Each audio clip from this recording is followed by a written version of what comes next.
Oh. Alright, Henry David Thoreau was an American author and philosopher in the 19th century.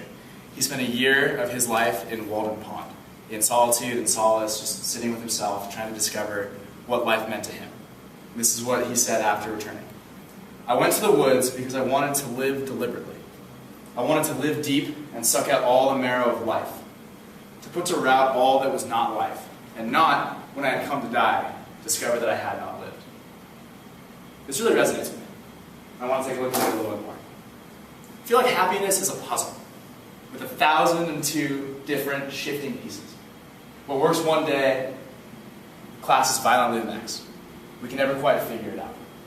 And while we might be able to have the corner pieces down, wealth, success, family, love, whatever you might have, it changes on a daily basis.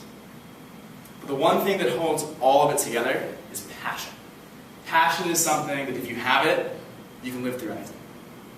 The most passionate person that I know is my grandfather. He's been a theoretical physicist for 53 years and is working with superconductors. And superconductors are really cool to me because it's basically something that when you cool it down to almost 0 Kelvin, the magnetic field flips and things can levitate.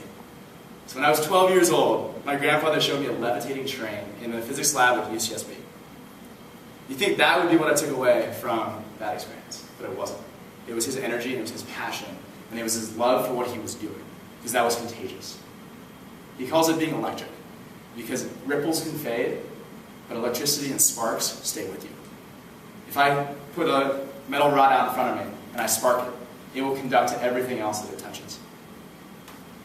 He sparked me that day, and it's now my job to go and spark everyone that I'm in contact with. To me, my biggest fear is not death, or public speaking, or honestly even failure. It is timidity. Because someone without passion is far deader than Shakespeare or Thoreau. There are times in our lives where our passions are not popular, where they might not even be right. But it's these times where you must fight. Fight knowing that you may lose, that you may die. Because knowing that you might die and fighting anyways shows that you have at least something that's worth living for. And that's what we all need to explore. And that's what Thoreau found. So the question then is, where will your Walden Pond be? What will your woods be? But the bigger question is, what passion will drive you there? Thank you.